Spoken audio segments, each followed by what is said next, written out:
मेरा कुत्ता क्या, तेरा कुत्ता टॉमी, मेरा कुत्ता कुत्ता। नहीं, सुनिए, मेरा कुत्ता कुत्ता और आपका कुत्ता टॉमी। टॉमी, अब इसका सुनिए अगला लाइन, अगला लाइन।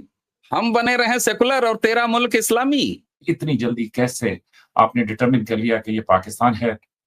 फिर ये जो पहलगाम का इलाका है, ये जो लाइन ऑफ कंट्रोल है उससे कोई 400 किलोमीटर दूर है। अगरचे है ये कश्मीर के अंदर ही, जो इंडियन ऑक्युपाइड कश्मीर है, लेकिन ये है जो लाइन ऑफ कंट्रोल है पाकिस्तान और इंडिया के बीच में, उससे 400 किलोमीटर दूर है। एक शब्द कहा कि अटैक का कोई मजहब नहीं होता। बिल्कुल ठीक बात है, अटैक का कोई मजहब होना नहीं चाहिए, लेकिन मरने वालों का मजहब क्यों पूछा गया?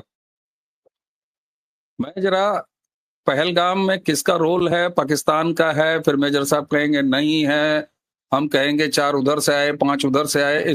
कोई इसका इस पर मैं बाद में। उन्होंने कहा टू नेशन थ्योरी के नाम पे, टू नेशन थ्योरी के नजरिए के ऊपर पाकिस्तान बना, और पाकिस्तान बनने की वजह यह थी कि भाई हम जो है वो हिंदू के साथ, हिंदू मेजोरिटी के साथ मुसलमानों का गुजारा मुश्किल था। तो उन्होंने जिन्ना की वही थ्योरी एक बार फिर से बांची, टू नेशन थ्योरी। उन्होंने कहा कि हिंदू और मुस्लिम ये 2 अलग अलग कौमें हैं। अमेरिका में, बरतानिया में, यूरोप में जहां पे भी टेररिज्म हो रहा है कि वो मुसलमान कर रहा है। तो मुझे शर्मा जी जरा गिनवा दें कि कौन से टेररिस्ट कितने मुसलमानों ने किए अमेरिका में, कितने बरतानिया में, कितनी दूसरी जगह के ऊपर, और मुझे समझा दें जरा नंबर से कि खाली उनके अपने गोरे जो स्कूलों में दाखिल होकर बच्चों को मार देते हैं ज़हनी तौर पे भटके हुए, उनकी तादाद शायद बहुत ज्यादा होगी बनिस्बत इसके। और आपको बताना पड़ेगा कि एक दूसरे के साथ कोई एग्जिस्टेंस जैसी कोई चीज नहीं हो सकती।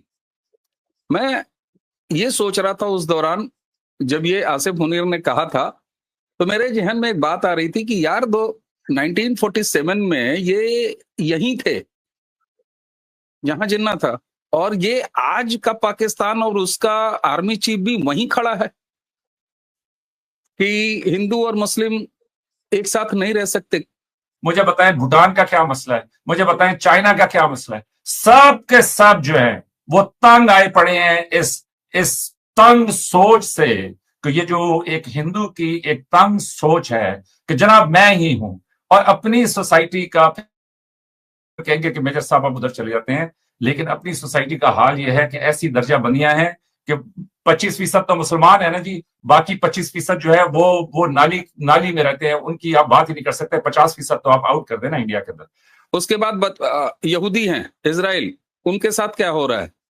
चलिए, ये हो गया अदर देन मुस्लिम। ये जरा प्लीज इंडिया में बता दीजिएगा इसराइल के साथ क्या हो रहा है? किसके साथ? इसराइल के साथ क्या हो रहा है? हम इजराइल पे भी आ जाएंगे। आज मैं कश्मीर और पहलगाम पे हूं। मेजर साहब जरा 2 मिनट वहीं रहिए, इजराइल ले चलूंगा आपको, बड़े खुशी खुशी ले चलूंगा। जरा यहां रहिए, मैं बीमारी पहचान के आपको बता रहा हूं। अभी आप तक आ रहा था मैं अभी क्रिश्चियन, मैंने हिंदू पहलगाम में कहा, मैंने कहा यस, भारत में ये इस्लामिक टेरर अटैक है, लेकिन उनके बच्चों को खिला रहे थे। आज मोदी जी सऊदी अरेबिया में हैं, जेडी वैस साहब ने जुमेरात को आपके पास से जाना है, तो उसके बीचों बीच ये वकुआ हो जाना, टाइमिंग बड़ी मुनासिब और बेहतरीन। अगर पाकिस्तान का तो मसला सिर्फ आपके साथ है ना जी, पाकिस्तान का दुनिया में अमेरिका के साथ तो कोई ऐसा मसला नहीं है जो तनाजा उसने तय करना है। पाकिस्तान ने बरतानिया के साथ तो कुछ तय नहीं करना। तो मुझे ये बताएं कि जेडी वांस साहब जब पाकिस्तान के ये हक में है कि जेडी वांस साहब वहां पे पहुंचे आपके पास एक सरकारी दौरे के ऊपर, और हम उस टाइम पे ये करें। हमारा तो झगड़ा आपके साथ है ना, हमारा तो किसी और के साथ झगड़ा ही नहीं है। तो शर्मा जी, मेरे हिसाब से आप एक साहिब राय आदमी हैं, जरा प्लीज तवज्जो दें इन बातों पे। हम अंदर वालों को भी सिखाएंगे। अभी आ रहा है ना, 4 हैं जिसमें 2 पाकिस्तानी हैं, 2 इंडियंस हैं। अभी ये उड़ती उड़ती खबर है, ऑफिशियल नहीं, लेकिन बात करने के लिए मैं कर रहा हूं। तो हम 2 अंदर वालों को भी सुधारेंगे, बहुत कायदे से उनको जन्नत पहुंचाएंगे। बुरहान मानी को छोड़ा थोड़ी ना, अफजल गुरु को छोड़ा थोड़ी ना, हम किसी को नहीं छोड़ते, बिल्कुल नहीं छोड़ते। आप कहेंगे आप मुसलमानों को नहीं छोड़ते, 10 में से 9 वही निकलते हैं, तो हम क्या करें? नाम बदल दें उनका, दिलीप कुमार रख दें यूसुफ खान से फांसी पर लटकाने से पहले, कि मीना कुमारी रख दें। लेकिन 56 देशों में हिंदुस्तान के एक मुसलमान को बचा लीजिए मेजर साहब, प्लीज, हाथ जोड़ के। ठीक है, अगर भारत, एक मिनट, भारत अगर सेकुलर नहीं है, एक मुसलमान को जो गलती से 1947 में इधर छूट गए थे आपके, उनको वापस ले जाइए, प्लीज प्लीज आइए ना, एक डेलीगेशन जी लेके आइए, ले बिल्कुल जाइए, शर्मा जी, जहाज मैं भर भर के ले आपको जाइए साहब, बाघा बॉर्डर मैं तोड़िए। शर्मा जी यस शर्मा जी, मैं आपको दो टोक अल्फाज में बता रहा हूं कि हिंदुस्तान के मुसलमानों की गारंटी है पाकिस्तान, इसलिए इसमें कोई शक ही नहीं होना चाहिए। वो इसलिए गारंटी मत दीजिए, कि गारंटी मत दीजिए, गोदाम भरिए, गारंटी मत दीजिए, गोदाम मैं भरिए। कह रहा हूं शर्मा जी, मैं ये कह रहा हूं कि आपने अपनी बात कर ली, मैं उसके जवाब में आपको अपनी सोच बता रहा हूं। और ना सिर्फ ये कि हिंदुस्तान के मुसलमानों की गारंटी है पाकिस्तान, मेरे ख्याल में कि हिंदुस्तान के हिंदुओं के लिए भी स्टेबिलिटी फैक्टर है पाकिस्तान। वो इसलिए कि हिंदुस्तान के इर्द गिर्द जितने भी आप कंट्रीज देख लें, तो उसमें आपको पता चल जाएगा कि अगर पाकिस्तान ना हो तो ये किधर से किधर बात चली जाती। नहीं तो हाँ, मैं मानता हूं कि यह भारत देश पर अटैक है, हिंदुओं पर अटैक इसलिए है कि भारत देश हिंदुओं का है बाय डिफॉल्ट, और कम से कम वो हमें बैठ के ज्ञान न दें जो खुद इस्लामी मुल्क और हमको कहते हैं वहां पर एक हिंदुत्व हावी हो रहा है। अरे वाह, हम वक्फ को भी दुरुस्त कर रहे हैं, हराम की चीज हम नहीं चलने देंगे। और आप खुद एक मजहबी मुल्क हैं, वहां के बाशिंदे हैं, आप हिंदुस्तान के बारे में हिंदुत्व दिस दैट का पाठ नहीं पढ़ा सकते ना, बिल्कुल नहीं। ठीक है, लेकिन बिल्कुल नहीं। मेरे मेरे मेरे ख्याल में ये दिलचस्प मिसाल आपने दी है कि एक गैर शादीशुदा जो है वो शादीशुदा को नहीं बता सकता, लेकिन मेरे ख्याल में गैर शादीशुदा ही शादीशुदा को ज्यादा बताते हैं। बाकी अरे शादीशुदा तो छोड़िए खुद अपने जनाब, मसलों में अरे सुने ना, छोड़िए सुने जनाब। तो मेरी मेरी बात भी तो सुन लेना कि शादीशुदा बाकी खुद अपने इतने मसलों में फंसे होते हैं कि वो तो मशवरा देने के काबिल ही नहीं रहते। है वो फाशिस्ट सोच कि जिसकी वजह बिल्कुल से मैं ये कहता हूं कि ये एक हिंदुत्व राज बन रहा है, और इसी वजह से मैं ये बिल्कुल समझता हूं। और उन्होंने साथ ये भी कहा कि जनाब देखें, ये भारत जो है वो हिंदुओं का देश है। तो एक बाय तरफ तो डिफॉल्ट। इतना इतना बड़ा लेक्चर कि टेररिज्म को इस्लाम से जोड़े, और दूसरी तरफ जब अपनी बारी आए, और फिर उन्होंने एक बड़ा जबरदस्त मुहावरा भी बोला था कि जी मेरा कुत्ता कुत्ता और आपका कुत्ता टॉमी है। तो उन्होंने मेरा ये देश कहा, सेकुलर तो ये देखो ना, और यहाँ पे ये भी फिट होता है ना तेरा देश कि इस्लामी। मुसलमान तो हो गया terrorist. Hi viewers, this is me Rebaha Imran and you're watching my YouTube channel. Viewers, सबसे पहले चैनल को सब्सक्राइब करें, वीडियो को लाइक करें, शेयर करें और बेल आइकॉन ऑन करना मत भूलिएगा। इंतहाई दुख के साथ आज इस प्रोग्राम का हम आगाज करने जा रहे हैं और टॉपिक हम सबको पता ही है कि पहलगाम में जो टेररिस्ट अटैक हुआ वो हम सबके सामने है, और हम किसी भी टेररिस्ट अटैक को जो है वो सपोर्ट नहीं करते, कंडेम करते हैं। और इंतहाई दुख है जिस तरह वहाँ पर सिविलियन को मारा गया। तो इस टॉपिक पे आज हम बात करेंगे। हमें जो है आज ज्वाइन किया है मेजर रज़ा ने पाकिस्तान से, और इंडिया से हमें ज्वाइन किया है अवनीश शर्मा जी ने। Thank you so much major साहब। अवनीश सर, आपके वक्त का बहुत शुक्रिया। नमस्कार रे बा, थैंक यू जी। Thank you, thank you. Sir आगाज़ हम मेजर साहब से करते हैं। मेजर साहब, क्या कहना चाहेंगे? ये टेररिस्ट अटैक हुआ जो कि इंतहाई अफसोस की बात है। हम मतलब इस तरह, मतलब मैंने वो वीडियोस क्लिप जो है सोशल मीडिया पे देखे, और टेररिज्म जो है वो बढ़ता ही जा रहा है, चाहे वो हमारे पड़ोसी कंट्री में हो, चाहे वो हमारी खुद की कंट्री में हो। आप इसको कैसे देख रहे हैं, इस अटैक को? और बहुत सारे सिविलियन को मारा गया, इस पर आप क्या कहना चाहेंगे? जी रिबाहा, बहुत शुक्रिया। पहले तो जिस तरह आपने कहा कि अगर कहीं पे भी कोई नाहक सिविलियन मारा जाए तो वो अफसोसनाक है, और अगर कोई सिविलियंस वहां पे जिनकी डेथ हुई है, उनके फैमिली मेंबर्स की या उनके लव्ड वंस की, तो मैं उनके साथ ताजियत करता हूं और मुझे इस पे अफसोस है। लेकिन दूसरी बात यह है कि अब तो ये अफसोस तो बनता ही है। मैंने कल अपना वीलॉग भी किया, तो उसमें भी मैंने कहा कि जी किसी सिविलियन की कहीं पे नाहक डेथ हो, मतलब वो अपनी छुट्टियां गुजारने आए हुए थे, उनका जो देशों के बीच में मामलात हैं उनसे कोई डायरेक्ट लेना देना नहीं है, वो अपनी वेकेशन पे थे।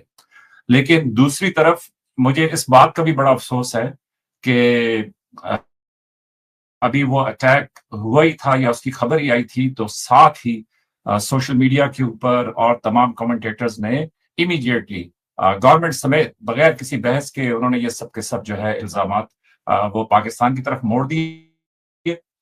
इस पे बहुत सारे सवालात हैं कि जो उठते हैं। इसकी मेरे हिसाब से एक प्रॉपर इन्वेस्टिगेशन होनी चाहिए। मैं यहाँ पे कोई मतलब मैं चाहूंगा कि पहले मैं शर्मा जी को भी सुन लूं, लेकिन ये है कि बहुत सारे सवालात हैं कि जो पैदा होते हैं कि इतनी जल्दी कैसे आपने डिटरमिन कर लिया कि ये पाकिस्तान है।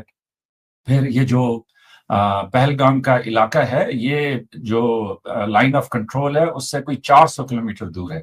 अगरचे है ये कश्मीर के अंदर ही, जो इंडियन ऑक्युपाइड कश्मीर है, लेकिन ये है जो लाइन ऑफ कंट्रोल है पाकिस्तान और इंडिया के बीच में, उससे 400 किलोमीटर दूर है। तो बहुत सारे सवालात हैं, जैसे जैसे डिटेल्स आ रही हैं तो वो सवालात उठ रहे हैं। लेकिन मैं चाहूंगा कि शर्मा जी चूंकि वहां के मकामी हैं, उधर के बाखबर और सीनियर जर्नलिस्ट हैं, तो उनकी ओपिनियन सुन लेते हैं। सुनने के बाद मैं बड़े अदब के साथ शर्मा जी के सामने वो सारे सवालात रखना चाहूंगा कि जो मेरे ज़हन में है, एंड आई होप कि वो उसके ऊपर कुछ क्लैरिफिकेशन मुझे भी देंगे ताकि मेरे इल्म में भी इजाफा हो। अवनीश सर, आप क्या कहना चाहेंगे? हमें बहुत अफ़सोस है इस अटैक के हवाले से। हम टेररिज़्म को कहीं पे भी सपोर्ट नहीं करते हैं, और टेररिज़्म कहीं पे भी हो, चाहे वो हमारे पड़ोसी कंट्री में हो, चाहे हमारी कंट्री में हो, चाहे जिस मर्ज़ी जगह पे हो। और इसका किसी भी मज़हब से, किसी भी चीज़ से ताल्लुक नहीं होता, क्योंकि ये टेररिस्ट हैं और इनको जो है इनके खिलाफ सख्त से सख्त कार्रवाई होनी चाहिए। सर, आप इसको कैसे देख रहे हैं? क्या कहेंगे आप इसको देखते जी, प्रवाह हमारे जम्मू कश्मीर के पहलगाम में जो ये अटैक हुआ है, ठीक है, मैं भी कह देता हूँ ये टेरर अटैक है।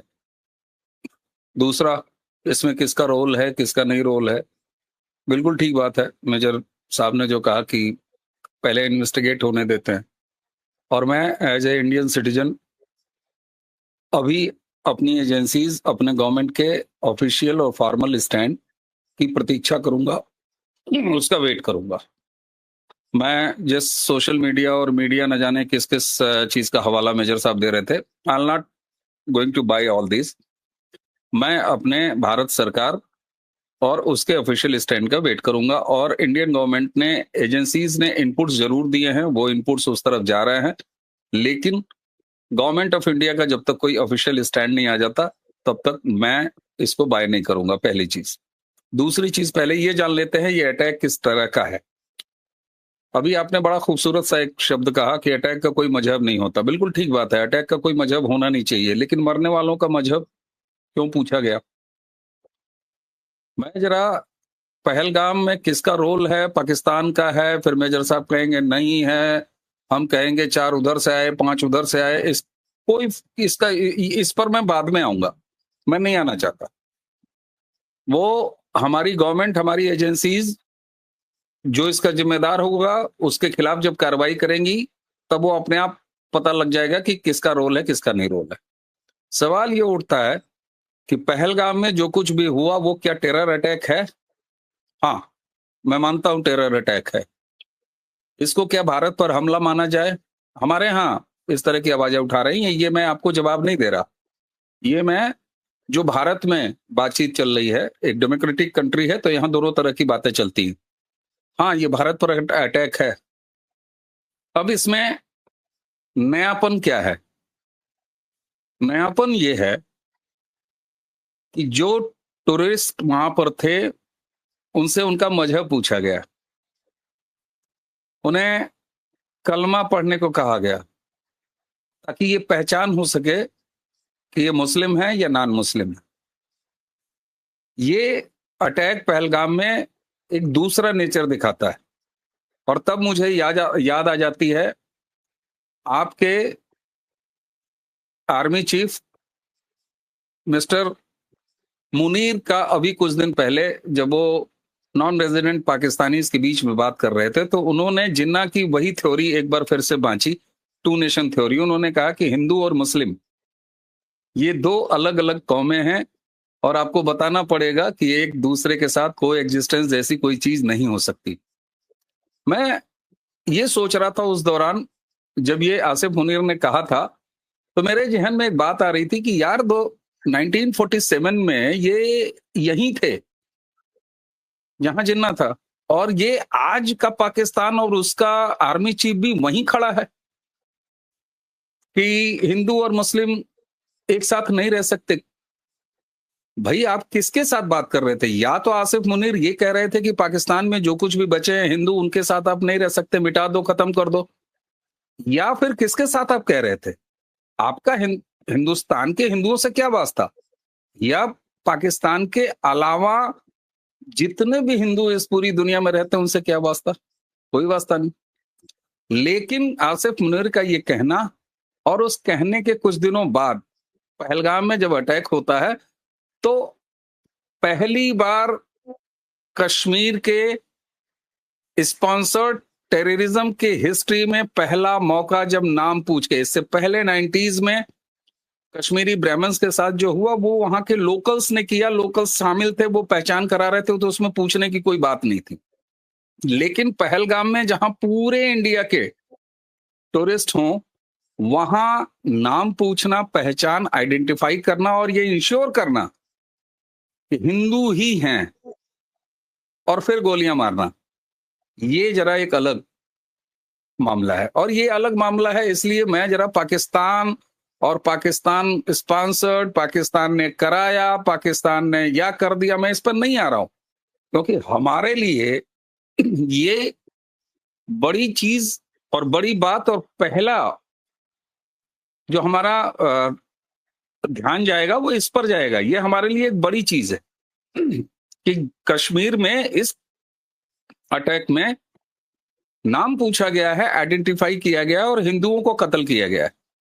27 हिंदू हैं, 28वां एक बंदा जो लोकल भी मरा है वो मुस्लिम है। लेकिन सवाल ये उठता है कि क्या ये केवल कश्मीर की समस्या है? आप इसे कश्मीर तक ही रखना चाहेंगे, मुझे पता है, लेकिन नहीं। मुझे लगता है कि पाकिस्तानी पैनलिस्टों को खुश होना चाहिए, कम से कम संतोष होना चाहिए, खुश तो नहीं, संतोष तो जरूर होना चाहिए कि मैं इस टेररिज्म को, जो कुछ भी टेररिज्म है, मैं इसको इस्लामिक टेररिज्म कह रहा हूं। और ये इस्लामिक टेररिज्म इसलिए है कि इसने आइडेंटिफाई किया है हिंदुओं को और तब मारा है। इसलिए ये केवल टेरर अटैक नहीं है, एक इस्लामिक टेरर अटैक है, पहली चीज। दूसरी चीज, अगर ये भारत पर हमला है तो जी हाँ, बिल्कुल भारत पर हमला है, क्योंकि भारत अपनी तबीयत से, अपने मूल रूप से, अपने कॉन्सेप्ट से, अपनी तबीयत से, अपने कल्चर से एक हिंदू स्टेट है। कागज पर लिखने की इसकी आवश्यकता नहीं, इसकी जरूरत नहीं है। इसलिए अगर ये भारत पर अटैक है तभी यह हिंदुओं पर अटैक है, और अगर हिंदुओं पर अटैक है तो ये भारत पर अटैक है, पहली चीज। अब आप कहेंगे कि साहब आप अपने मुसलमानों को शक की निगाह से देख रहे हैं। जी हाँ, समस्या है। हिंदुस्तान में अगर 30 करोड़ आबादी है, 35 करोड़ आबादी है, तो वो समस्या है। उनमें से ज्यादातर कट्टरपंथी सोच के लोग हैं, इसलिए वो समस्या है। भारत संभवतः अभी ये ऑफिशियली नहीं डिक्लेयर्ड है कि हम सबसे ज्यादा मुस्लिम नंबर्स रखते हैं या इंडोनेशिया रखता है, चलिए ये बात अलग हटा देते हैं, लेकिन सबसे बड़ी आबादी रखता है, टॉप में से है। तो बट नेचुरल है कि ये समस्या है हमारे यहाँ। मैं आइडेंटिफाई कर रहा हूं आपको, मैं अभी किसी पाकिस्तान का नाम नहीं लूंगा, आपकी कंट्री का नाम नहीं लूंगा, हम पहले अपने अंदर की बीमारी पर बात करेंगे। जी हाँ, ये समस्या है, ये प्रॉब्लम है, लेकिन क्या ये प्रॉब्लम सिर्फ इंडिया की है, मुसलमानों की? क्या इस्लामिक टेररिज्म केवल इंडिया की प्रॉब्लम है? यूरोप में क्या हो रहा है, यूएस में क्या हो रहा है, सीरिया में क्या हो रहा है, ये तो मान लीजिए क्रिश्चियन कंट्रीज हैं। उसके बाद यहूदी हैं, इजराइल, उनके साथ क्या हो रहा है? चलिए, ये हो गया अदर देन मुस्लिम। ये जरा हिंदू प्लीज इंडिया में बता दीजिएगा कि इसराइल के साथ क्या हो रहा है? किसके साथ? इसराइल के साथ क्या हो रहा है? हम इजराइल पे भी आ जाएंगे। आज मैं कश्मीर और पहलगाम पे हूं। मेजर साहब जरा 2 मिनट वहीं रहिए, इजराइल ले चलूंगा आपको, बड़े खुशी खुशी ले चलूंगा, जरा यहां रहिए। मैं बीमारी पहचान के आपको बता रहा हूं, अभी आप तक आ रहा था मैं अभी क्रिश्चियन, मैंने हिंदू पहलगाम में कहा, मैंने कहा यस, भारत में ये इस्लामिक टेरर अटैक है। उसके बाद मैं आपको ले गया क्रिश्चियन कंट्रीज की तरफ, मैं यूरोप ले गया, मैं आपको यूएस ले गया, वहां भी इस्लामिक टेररिज्म है, चाहे फ्रांस हो, चाहे यूके हो, चाहे बाकी जगह। एक मिनट है, उनकी आवाज नहीं आ रही। किसकी? मेरी आवाज नहीं आ रही? जी असर अब आ रही है, अब आ रही है। मेरी आवाज आ रही है। मैंने वही कहा, मैंने अभी आपको इंडिया के बाहर ले गया, यानी हिंदुओं के सामने इस्लामिक टेररिज्म की हद से मैं बाहर लेके गया आपको। मैं आपको यूरोप ले गया, मैं आपको यूएस ले गया। उसके बाद मैं आपको अब मुसलमानों के बीच में लाता हूं। आपके यहाँ क्या प्रॉब्लम है भाई? आपके यहाँ बलूचिस्तानी हिंदू हैं, क्रिश्चियन हैं, ज्यूज हैं। आप अगर खुद को कहते हो कि हम बहुत बड़े टेरर के शिकार हैं, तो आपके यहाँ टेररिज्म कौन कर रहा है? अफगानिस्तान में टेररिज्म कौन कर रहा है? यानी मुसलमान कॉमन है टेररिज्म के साथ।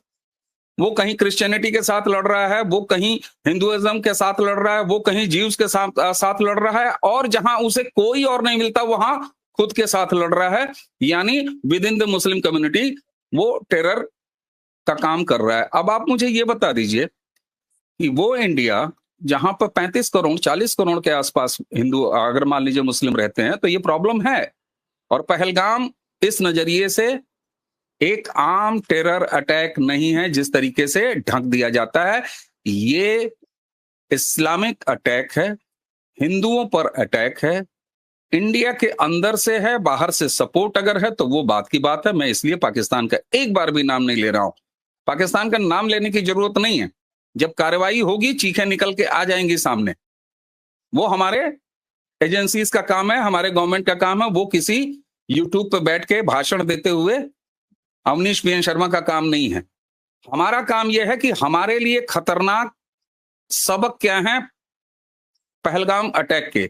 पहलगाम अटैक ने हमको यह बताया है कि अब इस देश में इस्लामिक टेररिज्म को भी हमें कायदे से देखना होगा। और ये सिर्फ हमारी प्रॉब्लम नहीं, ये पूरे वर्ल्ड की प्रॉब्लम है जिसके हम भी शिकार हैं। तो मैं पुलवामा के बाद मैं इस पहलगाम अटैक को इसी तरीके से देखता हूं, इसके अलावा और नहीं। हाँ जी। मेजर साहब क्या कहना चाहेंगे? अवनीश सर को आप काउंटर भी कर सकते हैं। उसके अलावा सर, ये टेररिज्म कब खत्म होगा? एक अरसे से हम जो है यहाँ पूरा वर्ल्ड जो है एक टेररिज्म के लपेट में ही है, और कहीं ना कहीं हम देखते हैं कि टेररिज्म जो है हर कंट्री फेस कर रहा है। तो इस पर आप क्या राय रखते हैं? ये रिबाहा आपका सवाल जो है वो मुताबिकत नहीं रखता उससे जो शर्मा जी ने कहा। शर्मा साहब बड़े खुले अल्फाज में ये कह रहे हैं कि जनाब ये इस्लामिक टेररिज्म है, और इनकी बातें सुन के जो मेरे खदशात थे वो दुरुस्त साबित हो रहे हैं। तो देखें, आर्मी चीफ की जो तकरीर थी, बेहतरीन तकरीर थी। उस तकरीर में उन्होंने वही बताया कि जो सच है। उन्होंने कहा टू नेशन थ्योरी के नाम पे, टू नेशन थ्योरी के नजरिए के ऊपर पाकिस्तान बना, और पाकिस्तान बनने की वजह यह थी कि भाई हम जो है वो हिंदू के साथ, हिंदू मेजॉरिटी के साथ मुसलमानों का गुजारा मुश्किल था। इसीलिए हमारे बुजुर्गों ने अपने लिए एक अलहदा देश बना लिया, और अलहदा देश बनाने के बाद अब हम पाकिस्तान में रह रहे हैं। और उन्होंने कहा यही कहानी अपने बच्चों को आपने जरूर सुनानी है कि मते वो किसी धोखे में आके ये समझे कि नहीं यार ये तो वैसे गलतफहमी पैदा हो गई थी। और मुझे खुशी है शर्मा जी के ख्यालात सुनकर, वो इसलिए कि सवालात तो शर्मा जी फिर मैं बाद में करूंगा अपनी बातचीत के आखिर में। लेकिन देखे ना, इनके ख्याल में अमेरिका में, बरतानिया में, यूरोप में जहां पे भी टेररिज्म हो रहा है कि वो मुसलमान कर रहा है। तो मुझे शर्मा जी जरा गिनवा दें कि कौन से टेररिस्ट कितने मुसलमानों ने किए अमेरिका में, कितने बरतानिया में, कितनी दूसरी जगह के ऊपर। और मुझे समझा दें जरा नंबर से कि खाली उनके अपने गोरे जो स्कूलों में दाखिल होकर बच्चों को मार देते हैं ज़हनी तौर पे भटके हुए, उनकी तादाद शायद बहुत ज्यादा होगी बनस्पत इसके। और साथ शर्मा जी ये भी बता दें कि ये जो एक दो छोटे मोटे इल्जाम आप मुसलमानों के ऊपर लगा देते हैं, तो साथ ये भी बता दें कि जो इराक में 10 लाख मारे, जो कश्मीर में 1 लाख आपने मारे, जो सीरिया के अंदर आपने कत्लो गारत की, जो सीरिया में अभी आपने बिठा दिया, तो उस सारे की भी पूरी वजाहत करें कि इराक में क्या 10 लाख बच्चे नहीं मारे गए? क्या लीबिया के अंदर लोग नहीं मारे गए ना हक? क्या अफगानिस्तान के अंदर नहीं मारे गए? क्या फलस्तीन के अंदर इसराइल इस टाइम पे कत्लो गारत की ऐसी हद को पहुंचा हुआ है कि जिसको देख के गोरे जो है वो अपने कानों का हाथ लगा रहे हैं। ये जो पोप अभी फौत हुए हैं, उन्होंने ये कहा कि मैं अगरचे क्रिश्चियन पोप हूं, लेकिन इसके बावजूद मेरा दिल जो है वो, मुझे रात को नींद नहीं आती कि मैं वो जो बच्चों की कत्लो गलत देख रहा हूं। तो मुझे तो शर्मा जी पे बड़ी हैरानी है। ये कह रहे हैं कि इसराइल के साथ क्या हो रहा है। तो बड़ी मुझे एज ए मुसलमान को भी छोड़ें जी, मुझे एज ए इंसान तशवीश हो रही है कि शर्मा साहब कैसे मतलब जो है, मैं ये कह रहा हूं कि एक दो। और फिर अब मैं आता हूं जरा कि जी आर्मी चीफ की जो तकरीर थी वो बिल्कुल ठीक थी और उन्होंने जो कहा वो बिल्कुल ठीक कहा। हाँ, उससे तकलीफ बड़ी पहुंची और मैं समझा कि शायद इतनी तकलीफ वाली बात नहीं थी, लेकिन वो क्या कहते हैं कि फिर वो दाढ़ी की बात आ जाती है कि चोर की दाढ़ी में तिनका, कि जिन जो इस तरह के काम कर रहे हैं, हिंदुत्व राज बना रहे हैं एक हिंदू। मुझे अगले दिन एक कमेंटेटर ये कह रहे थे, मेजर साहब अगले 5 साल में आपको पता चल जाएगा कि पाकिस्तान में क्या होने वाला है। तो मैंने उनसे कहा बड़े अदब के साथ, मैंने कहा जनाब आप अपनी फिक्र कीजिए, वो इसलिए कि जिस तरह आप एक हिंदुत्व राज में अभी बन चुके हैं तो उसमें आपको बड़ी परेशानी का सामने होने वाला है। क्यों कि आपकी एक बड़ी मुसीबत है और मैं उसके ऊपर आपके साथ हमदर्दी और मैं खुशी भी महसूस करता हूं।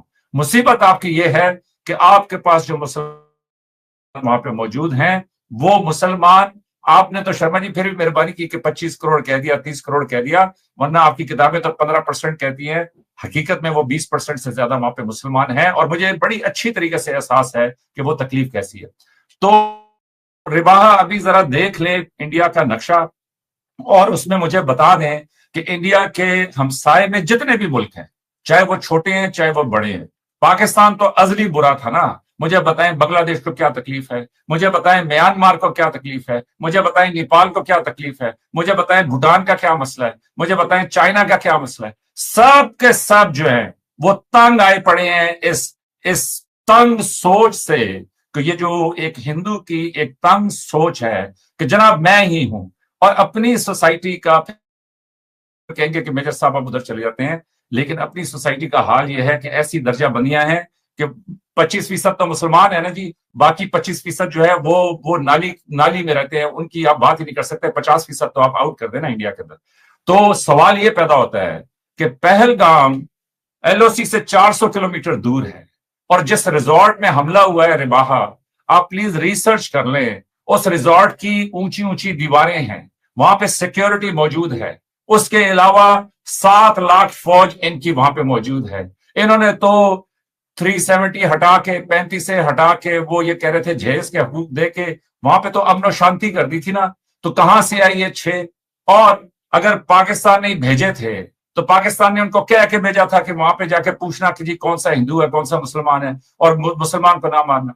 कैसी आप बच्चों वाली बात कर रहे हैं? ये स्क्रिप्ट बेसिकली जानबूझ के मुद्दा बनाया जा रहा है कि जी पाकिस्तान के साथ। और फिर समझिए कश्मीर दुनिया की वाहिद जगह है शर्मा जी जिसके तीनों तरफ 3 न्यूक्लियर रियासतें हैं, इंडिया, पाकिस्तान और चाइना, तीनों न्यूक्लियर है। तो आप जो भी देखें, टाइमिंग बड़ी अच्छी है। वो हमारे यहाँ तो कहते हैं पुलिस का जो थानेदार होता है ना उससे बात करें, वो कहता है कोई वकुआ हो जाए ना शर्मा जी तो सोचे फायदा किसको जाता है।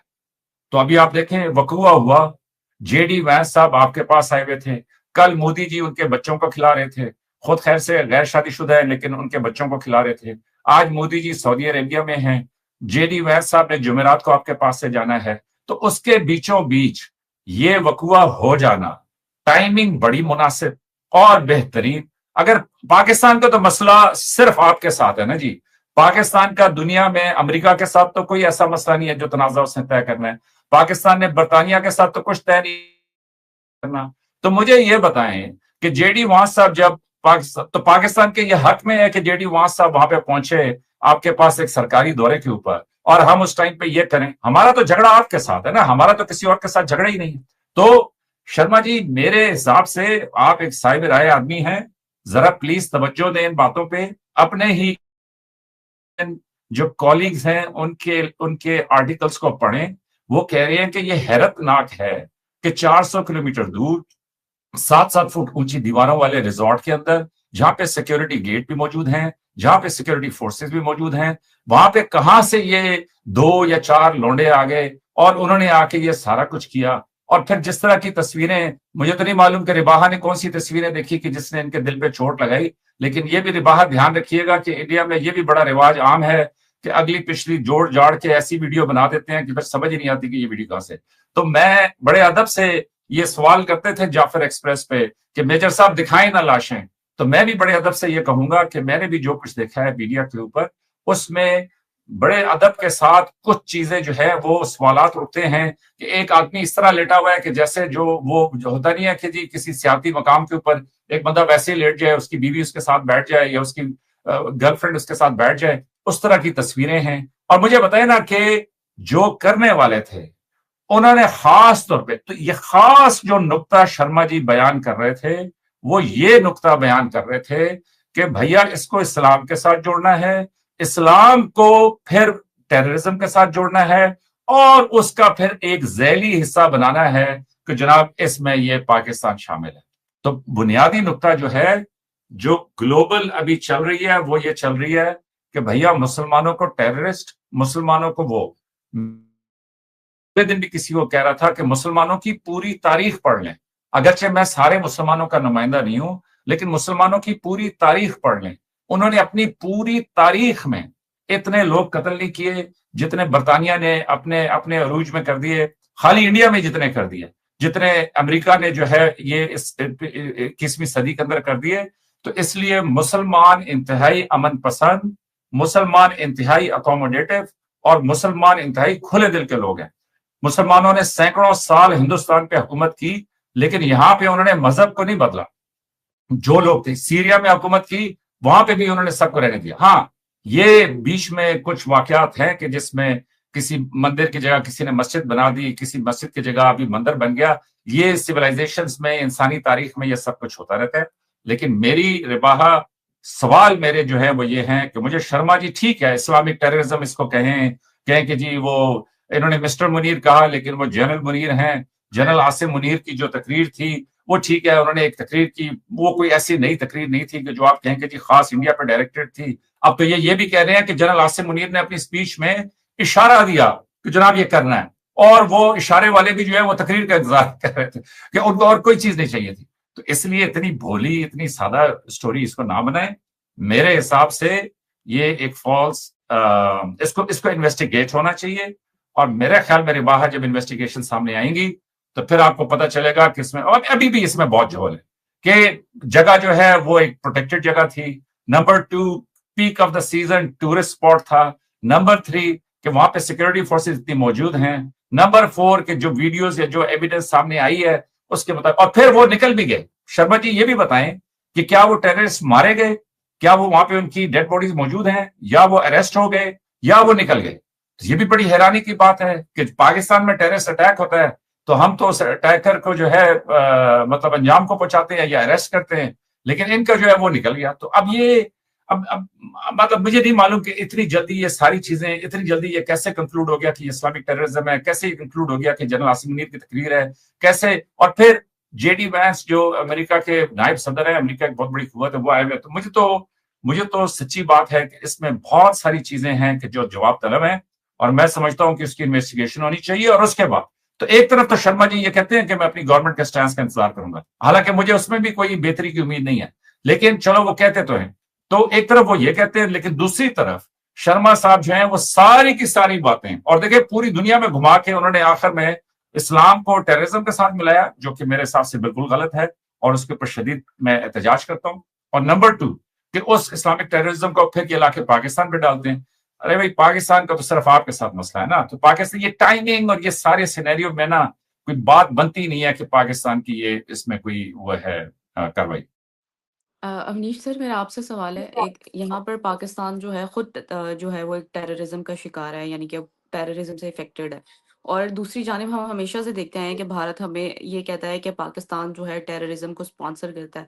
तो जब पाकिस्तान ही खुद इससे इफेक्टेड है तो कैसे जो है वो टेररिज्म फैला सकते हैं? इस पर आप क्या कहेंगे? और अब मेजर साहब की बातों को भी, उन्होंने भी काफी सवालात आपसे किए, इस पर आप क्या राय रखते हैं? बिल्कुल।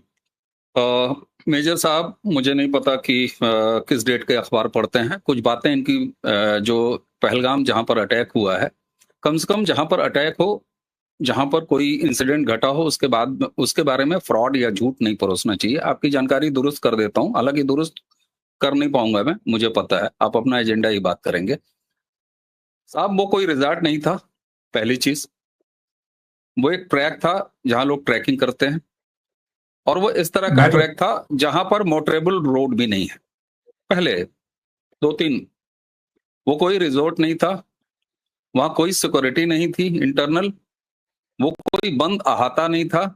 वो एक ओपन ट्रैक, जो कि एक बड़ी वैली, और बड़ी वैली के बाद जिस तरीके से एक नेचुरल ट्रैक होता है उस तरह का वो नेचुरल ट्रैक था, जहां पर रोपवेज भी था, और एक छोटा सा जो स्लाइडिंग होता है वो भी था।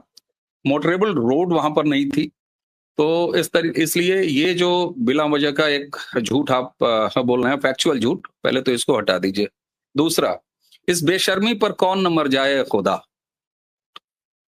हमें ये बताया जा रहा है कि एक जो वहां पर हमारे यहां भारत में सो कॉल्ड हिंदुत्व और हम ही सुपर हैं और हम ही हम हैं, ये बेशर्मी से बता कौन रहा है हमें? ये वो बता रहा है जिसका डीएनए 1947 में केवल मजहब और इस्लाम के नाम पर पैदा हुए देश का है। जो एक इस्लामी मुल्क है, मजहबी मुल्क है, खुद को कहता है कि कलमे के ऊपर हम पैदा हुए हैं, हमारा हैप्पी बर्थडे कलमे के ऊपर लिखा हुआ है। वो हमें इस बेशर्मी से ये बताने की कोशिश कर रहा है कि वहां पर एक हिंदुत्व आइडियोलॉजी, तेरा कुत्ता टॉमी मेरा कुत्ता कुत्ता, ये हद है बेशर्मी की कि खुद मुसलमान मुल्क का बाशिंदा जो कन्वर्टेड है, वो भी असली मुसलमान भी नहीं है, डीएनए करा लो तो वो भी कन्वर्टेड है, बाप रामलाल निकल के आएगा। 47 में उसने अपना बाप बदल दिया, कलमे पर पैदा हुआ इस बात के नाच नाचता है, माइनॉरिटीज को खत्म करता है, कहता है उसका आज का आर्मी चीफ कहता है कि ये दो अलग अलग नस्लें हैं।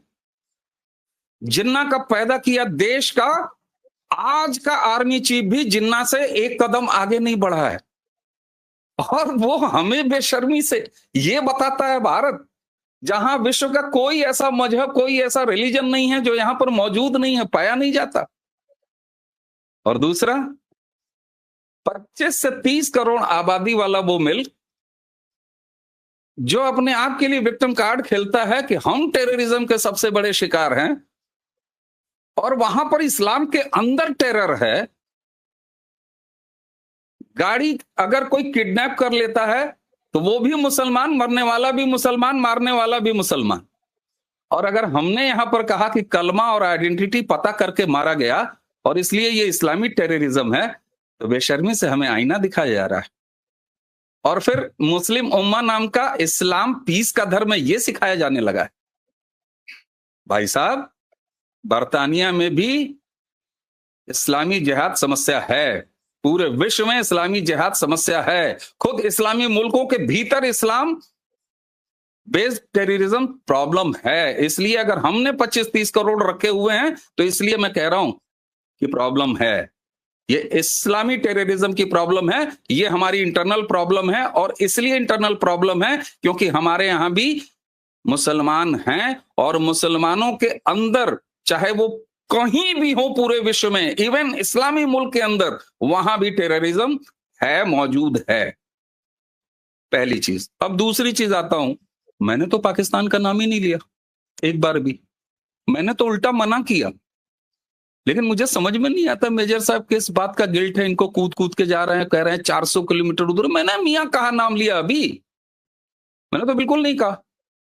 मैंने तो ये कहा कि जिसका रोल होगा जब उस पर पड़ेगी और वो बाप बाप चिल्लाएगा तो अपने आप पूरी दुनिया को पता लग जाएगा कि किसकी प्रॉब्लम थी, ये किसका किया धरा है।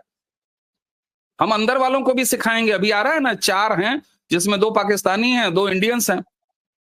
अभी ये उड़ती उड़ती खबर है, ऑफिशियल नहीं, लेकिन बात करने के लिए मैं कर रहा हूं। तो हम 2 अंदर वालों को भी सुधारेंगे, बहुत कायदे से उनको जन्नत पहुंचाएंगे। बुरहान मानी को छोड़ा थोड़ी ना, अफजल गुरु को छोड़ा थोड़ी ना, हम किसी को नहीं छोड़ते, बिल्कुल नहीं छोड़ते। आप कहेंगे आप मुसलमानों को नहीं छोड़ते, 10 में से 9 वही निकलते हैं, तो हम क्या करें? नाम बदल दें उनका, दिलीप कुमार रख दें यूसुफ खान से फांसी पर लटकाने से पहले, कि मीना कुमारी रख दें उनका नाम फांसी पर लटकाने से पहले? नहीं रखेंगे भाई। इसलिए मैं कह रहा हूं, मैं अभी पाकिस्तान पर गया ही नहीं, और मेजर साहब न जाने कौन से अपनी दाढ़ी का तिनका छुपा रहे थे, आई डोंट नो। वो तब से कूद कूद के कह रहे हैं हम तो नहीं। अरे आप क्या कह रहे हैं? आपके डिफेंस मिनिस्टर बोल चुके पहले ही। किस बात के लिए भाई? हमने तो अभी कुछ कहा ही नहीं। नजला क्यों होने लगा भाई? इंडिया ने तो अभी कुछ नहीं कहा। यहाँ मीडिया कह रही है, लोगों के अपने अपने वर्जन है, जैसे आप बैठ के दुनिया भर का अपना वर्जन दे रहे हैं। मैं रूट काज पर जा रहा हूं, जो हमारे लिए इसमें प्रायोरिटी। और सुनिए, हमारे यहाँ सबके काम बटे हुए हैं। हमारे यहाँ मिलिट्री अपना काम करती है, सिस्टम अपना काम करती है, एजेंसी अपना काम करती है, इलेक्शन कमीशन अपना काम करती है। सुप्रीम कोर्ट ने ऑर्डर किया था, हमने वहां पर इलेक्शन कराए, एक स्टेट गवर्नमेंट वहां पर अपना काम कर रही है। एज ए नरेटिव मेकर हम अपना काम कर रहे हैं। तो इसलिए मैं कह रहा हूं कि हमारे लिए प्रायोरिटी इस समय यह है कि पहलगाम ने इंडिया को क्या मैसेज दिया है। इंडिया को यह मैसेज दिया है कि ये पहला ऐसा अटैक कश्मीर में हुआ है जिसमें आइडेंटिफाई किया गया है सीधे सीधे हिंदुओं को। हमारे लिए इस समय ये प्रायोरिटी है। और प्रायोरिटी इसलिए नहीं है कि हिंदू मरे हैं, प्रायोरिटी इसलिए है कि इस तरह का बर्बर इस्लामी टेररिज्म पहली बार हमें देखने को मिला।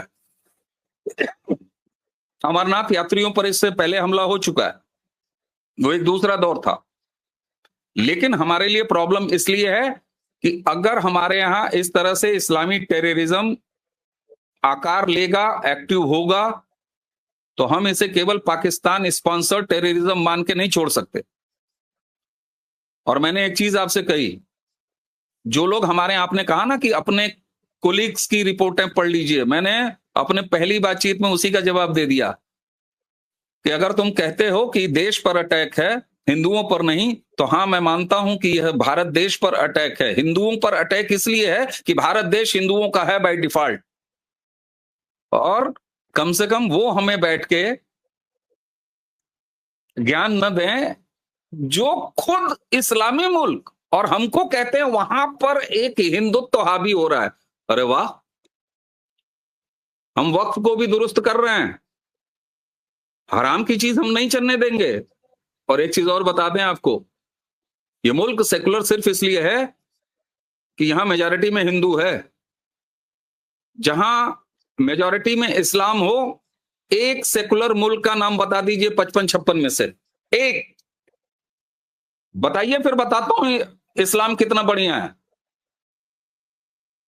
आप बताइए मुझे, name a single country enjoying a secular status where Islam is in majority।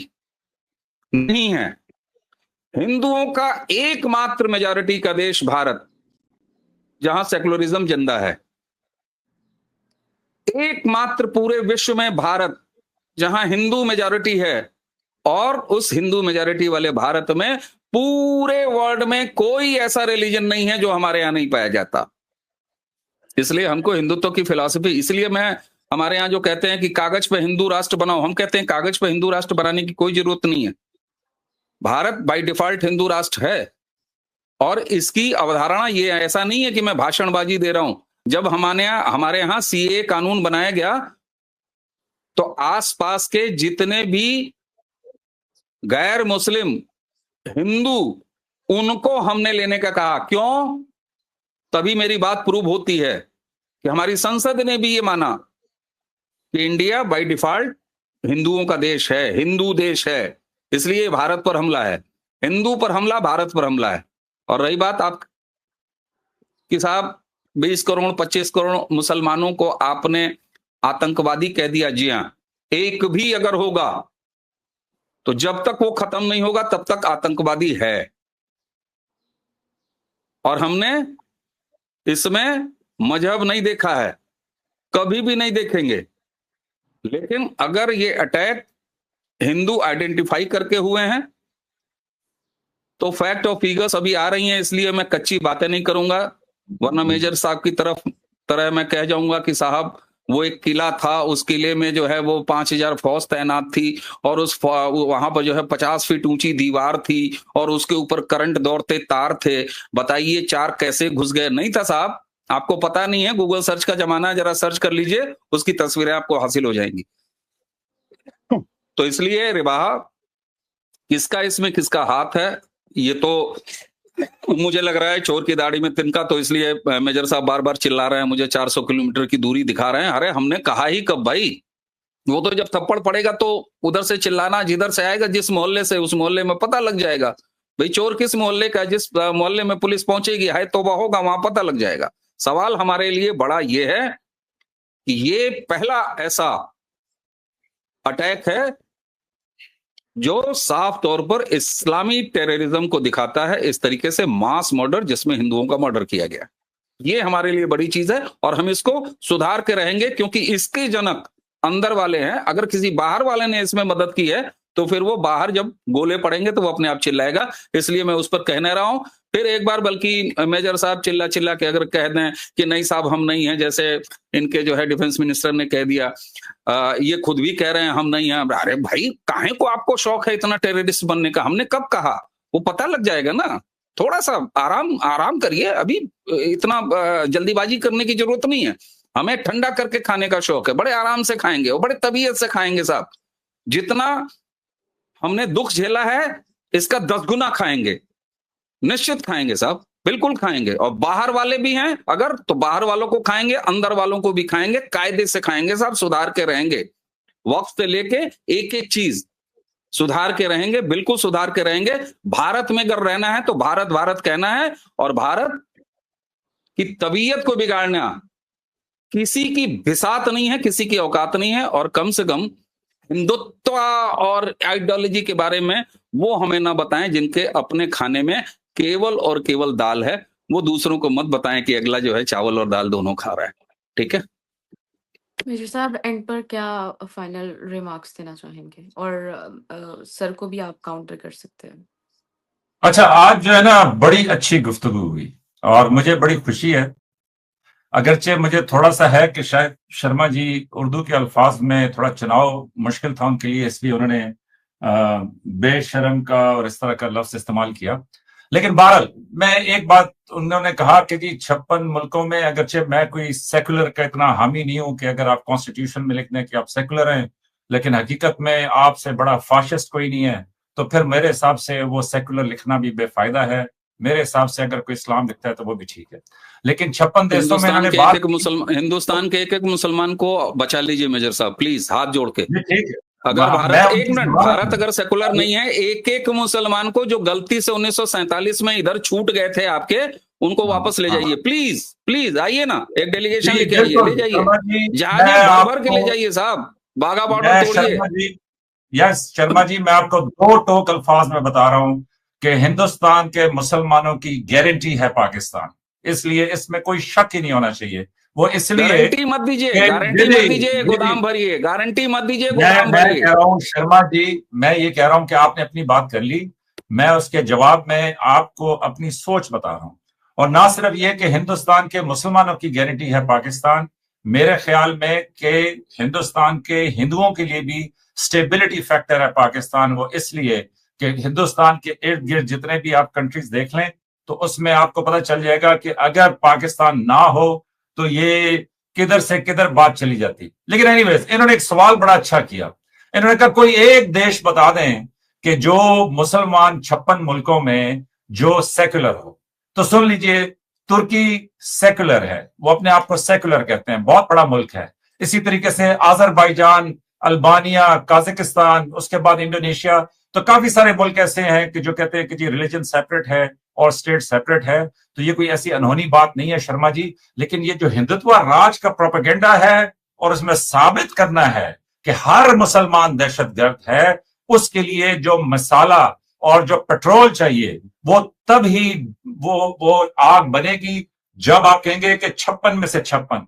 तो अल्लाह का बड़ा शुक्र है कि मैं यहां बैठा हुआ हूं और मैंने आपको अभी खुले दिल से बता दिया कि एक नहीं कई इस्लामी मुल्क ऐसे हैं, और उसमें बड़े बड़े इस्लामी मुल्क, तुर्की बहुत बड़ा इस्लामी मुल्क है, इंडोनेशिया बहुत बड़ा इस्लामी मुल्क है कि जो अपने आप को आईनी तौर पे सेकुलर कहते हैं। अगरचे मैं जाती तौर पर ये समझता हूं, यार मतलब नहीं आप चेक कर लीजिए, आप आपके नाम के आगे मेजर लगा हुआ है तो मुझे थोड़ा सा अजीब लगता है बार बार टोकना। नहीं, मैं ये कहता हूं कि मैं भी चेक कर लूंगा, आप भी चेक कर लीजिए।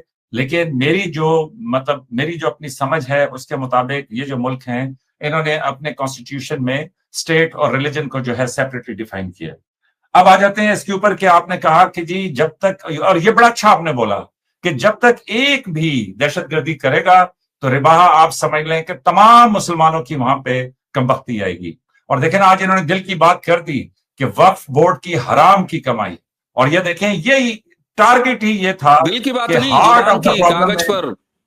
हमारी पार्लियामेंट ने कहा है, हेलो, ये दिल की बात नहीं है, एक यूट्यूबर बैठ के यहाँ नहीं कह रहा है, ये हमारी पार्लियामेंट ने कहा है कि हराम की जमीन नहीं लेने देंगे, वक्फ बाय यूजर, जहां चद्दर ठीक है, पीली हरी उड़ा के नहीं लेने देंगे, ये पार्लियामेंट ने कहा है भाई, दिल की बात नहीं है, ठीक है। ये कागज उसी की बात है। पार्लियामेंट ने, ठीक है, उसी पार्लियामेंट ने वक्फ बोर्ड को ये तमाम हकूक भी दिए थे शर्मा जी, जिस उसी ने पार्लियामेंट छीन से लिया। आज आप देखिए ना, सुने ना, ये मैंने तो वक्फ बोर्ड को ये हकूक नहीं दिलवाए थे ना, ये वक्फ बोर्ड को हकूक देने वाली कांग्रेस की हुकूमत थी ना, या मैंने हमने ये छीन दिए थे लिया, हकूक? दूसरी हमारी हाँ, हुकूमत ने आपने छीन छीन लिया, लिया। हमारी यस, ने दिया, हम ही ने छीन लिया। आपको कोई प्रॉब्लम? यस, बिल्कुल, मुझे कोई प्रॉब्लम नहीं। मैं सिर्फ हाईलाइट ये करना चाहता हूं कि जिस पार्लियामेंट ने दिया था, फिर आप ये कह रहे हैं ना कि उसने हराम का काम किया था, और आज जब आप वापस ले रहे हैं तो आप ये कह रहे हैं हराम की कमाई। और यही मेरा नुक्ता है कि ये एक हिंदुत्व राज बन रहा है, ये एक फाशिस्ट स्टेट बन रही है। ये जो हिंदू ग्रेटनेस की आप बात कर रहे हैं, ये बेहतरी के लिए नहीं कर रहे, बल्कि पहले अपने को सेकुलर बनाने की, पहले अपने को जिन्नावाला सेकुलर की स्टेट में ले आइए, उसके बाद फिर हमें फासिस्ट और बाकी चीजों पर ध्यान दीजिएगा ना। सिंगल सड़क पर चलने वाले एक्सप्रेस हाईवे को आईना नहीं दिखा सकते ना, बिल्कुल नहीं, बिल्कुल नहीं, ये आपका विषय नहीं है, आप नहीं बता सकते। जैसे एक कमारा शादीशुदा को कोई सलाह नहीं दे सकता, इसी तरह से आप खुद एक मजहबी मुल्क हैं, वहां के बाशिंदे हैं, आप हिंदुस्तान के बारे में हिंदुत्व दैट का पाठ नहीं पढ़ा सकते ना, बिल्कुल नहीं। ठीक है, लेकिन मेरे ख्याल में ये दिलचस्प मिसाल आपने दी है कि एक गैर शादीशुदा जो है वो शादीशुदा को नहीं बता सकता, लेकिन मेरे ख्याल में गैर शादीशुदा ही शादीशुदा को ज्यादा बताते हैं। बाकी शादीशुदा तो खुद अपने मसलों में सुने तो मेरी बात भी तो सुन लेना कि शादीशुदा बाकी खुद अपने इतने मसलों में फंसे होते हैं कि वो तो मशवरा देने के काबिल ही नहीं रहते। तो एनीवेज, ये तो आपने एक लाइट बात की, लेकिन मैं जो कहना चाहता हूं वो ये कि देखिए मिजाज, अब हकीकत ये है कि इनके भी प्रोग्रेसिव जो हिंदू कमेंटेटर्स हैं वो खुद इस ख्याल का इजहार करते हैं कि अब हिंदुस्तान जो है वो सेक्युलर नहीं रहा, हिंदुस्तान जो है बहुत ज्यादा राइट के ऊपर चला गया है, और हिंदुस्तान में ये जो पे दर पे मोदी साहब की हुकूमत आई है जो खुद सेकुलर नहीं है। मैं आपको समझ में नहीं आती, अरे मुझे समझ में नहीं आती, जो भाषा आपको आती नहीं, जो लैंग्वेज आपको आती नहीं, जिसका अलिफ तलिफ बे नहीं आपने पढ़ाया, वो आप कहाँ जबरदस्ती वो किताब हाथ लगा रहे हो भाई? आप कैसे बात कर लेते हो?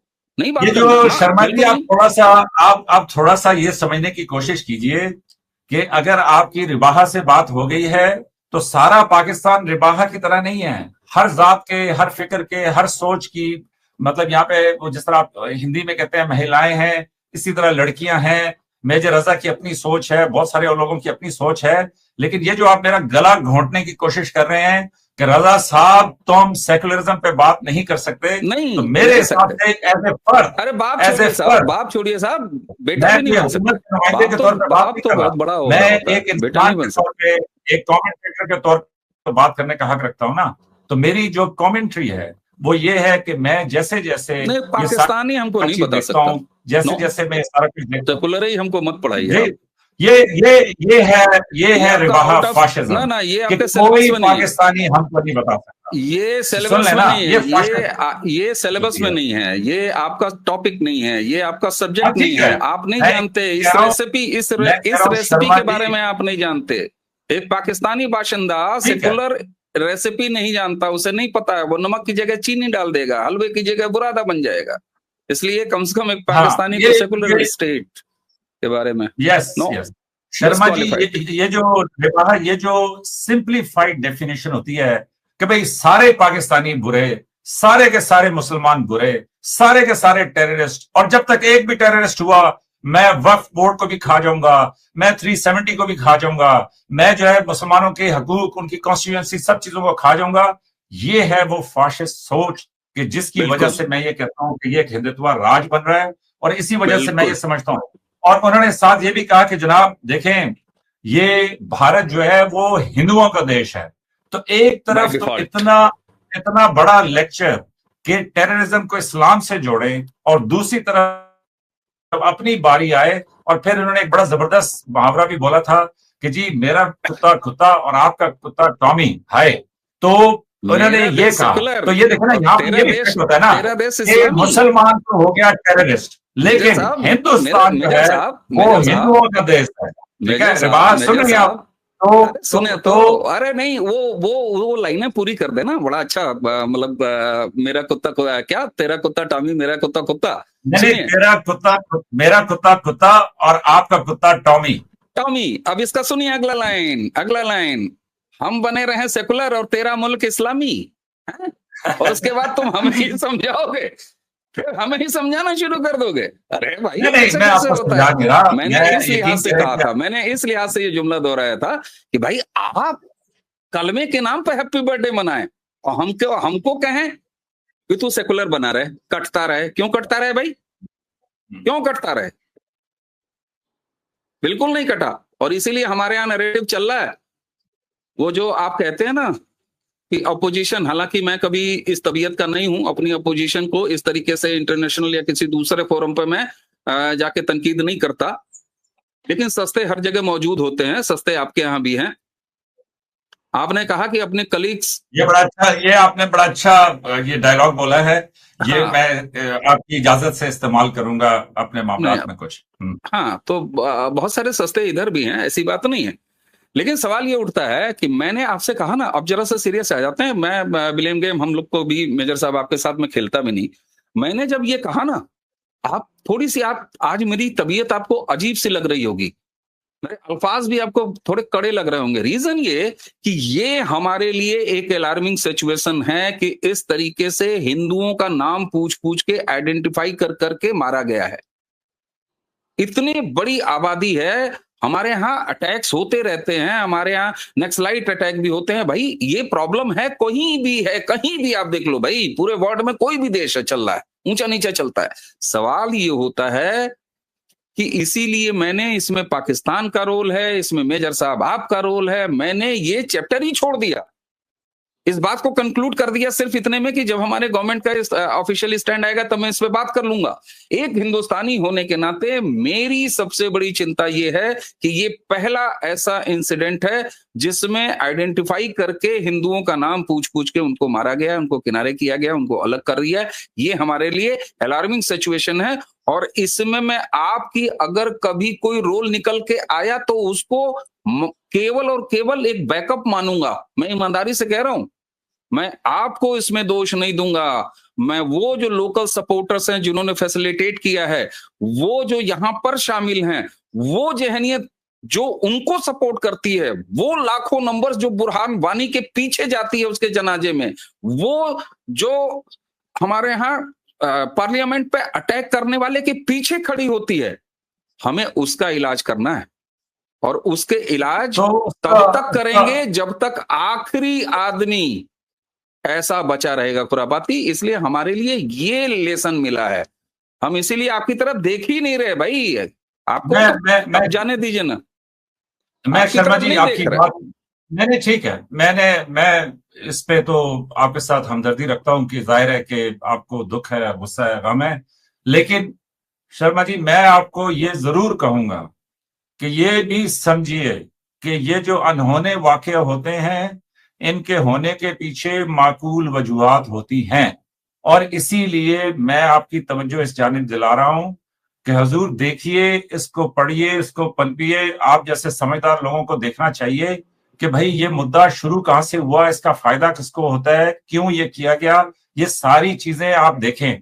वो इसलिए कि मेरी अपनी नजर में जो, जिस तरह आपने कहा ना सस्ते, इसी तरीके से मैं ये कहूंगा हॉक्स कहते हैं उनको, शिद्दत पसंद होते हैं जो चाहते हैं कि एक नैरेटिव तेज से तेज तर होता जाए, तो वो उधर भी हैं, इधर भी हैं, वो सारे। तो मैं ये कहूंगा कि आप इसकी डिटेल्स को जरूर देखें। मेरे हिसाब से आपने बुरहान वानी का कई बार नाम लिया, लेकिन मेरे हिसाब से जो महरूम बच्चे बच्चियां होते हैं, उनमें कुछ सेंसिटिव लोग होते हैं, वो अपने हकूक के लिए, अपनी जिद्दोजहद के लिए सारी कोशिशें करते हैं। तो एक तबके की नजर में वो मुजरिम होगा, लेकिन एक तबके की नजर में वो शहीद होगा। तो शर्मा जी बात यह है कि मैं फिर तवज्जो दिलाऊंगा आपकी और तमाम ऑडियंस की कि कश्मीर वो वाहिद जगह है, जम्मू एंड कश्मीर, इंडिया का भी और पाकिस्तान का भी, कि जिसके तीनों तरफ जो है वो 3 न्यूक्लियर रियासतें हैं। तो ऐसे में आप ये देखें कि कितना नाजुक मामला है और इस अकल कोई से नाजुक बाला नहीं तर है साहब। 370 35 कैपिटल ये हटाया तब भी थे तीनों एटमी नहीं मुल्क। वो ठीक है, नहीं तो 70 ये पता नहीं मैं ये क्यों, मतलब समझ में नहीं आता। बात आटे मेरे की होनी मेरे चाहिए, बात बार बार एटम बम की निकल के चली आती है। हम तो कभी नाम नहीं, ही नहीं लिए। मैं तो सिर्फ ये कह रहा हूं अरे कि भाई ये एक जो जुमला सुनो, वाकया है जी लास्ट इसी में एक मसले के जुमला, लिए अरे किया बात गया मुझे है। कहीं जाना भी है मेजर साहब। एक जी जुमला जी सुनाओ, जी एक जुमला हमारे यहाँ देहातों में कहा जाता है। हमारे यहाँ पता है कि जिसको तुम लोगों के यहाँ 800 एक गाड़ी है, हमारे यहाँ मारुति एक गाड़ी होती है ना, मारुति सुजुकी। तो उसकी 800 आपके यहाँ क्या कही जाती है? महाराज या महराज कुछ ऐसे कही जाती है ना, मेहरान। मेहरान। मेहरान। हम्म, तो वो जो मेहरान है ना, वो इंडिया में 800 मारुति ने उसको इन्वेंट किया था सुजुकी के साथ। फिर सुजुकी उधर ले जाके इंडिया से लाइसेंस लेके सुजुकी वाया जापान आपके यहाँ बेचती है। तो एक चीज कही जाती है कि जो महंगे लोग होते हैं ना, वो सस्ते लोगों का अपोजिट मेजर साहब। जो महंगे लोग होते हैं, तो वो अगर उनसे आप पूछिए और कैसे आए, बोले गाड़ी से आए। अच्छा अच्छा। जो थोड़े से और अच्छे और महंगे लोग होते हैं, वो कहते हैं कैसे आए? बाई रोड आया हूं। सस्ते जानते हैं कैसे बोलते हैं? कैसे आए हो? मरान से आया। हमारे यहाँ कहते हैं मरुति से ऐसे आया। ऐसे ही समझ रहे हैं आप? तो यही चीज यहां भी लागू होती है साहब। सवाल ये होता है कि प्रायोरिटीज किसकी क्या है। इसीलिए मैं अभी भी कहूंगा, लास्ट बात कहूंगा, हमारे लिए अलार्मिंग सिचुएशन पहलगाम से दूसरा आया है। इसलिए मेरा फोकस इस पे है ही नहीं है मिटा दो पाकिस्तान को, जला दो पाकिस्तान को, भून दो पाकिस्तान को। मैं वो लाइनें नहीं रिपीट कर रहा हूं, क्योंकि ये इस्लामी टेरर का मामला है और इसके बीमार हमारे यहां ज्यादा हैं। ये भी हमें पता है, और हमें पता है कि वो नंबर इतना बड़ा है, उसमें से छांटना भी हमारे लिए बहुत बड़ा काम है। हमारे सामने ये टास्क है, क्योंकि हमें दुरुस्त करना है, हमें अपीजमेंट नहीं करना है किसी का। जो गलत होता है टांग देते हैं। लेकिन बहरहाल रिबाहा, मैं इससे एग्री नहीं करता कि मजहब को टेररिज्म से जोड़ा जा सकता है। मेरे हिसाब से ये किसी का अपना मकसद है और ये एक सोचा समझा मंसूबा है। Thank you so much major साहब, thank you so much Awanish sir. और प्रोग्राम के एंड में मैं यही कहना चाहूँगी कि हम किसी भी टेररिज्म को सपोर्ट नहीं करते। जो हुआ उस पर हमें बहुत ज़्यादा अफसोस है, हम उसे कंडेम करते हैं। इस तरह के वाक़यात नहीं होने चाहिए, ये जो टेरर अटैक है। और मैं यही कहूँगी कि इसके खिलाफ सख्त से सख्त कार्रवाई की जाए, ताकि जो टेररिस्ट हैं उनको सज़ा दी जाए और नेक्स्ट टाइम किसी की इस तरह की जो एक्शन है करने की हिम्मत ना हो। Thank you so much Awanish sir और मेजर साहब। और व्यूअर्स, आपका भी बहुत शुक्रिया कि आपने हमारे इस सेगमेंट को एंड तक ज्वाइन रखा। Thank you so much.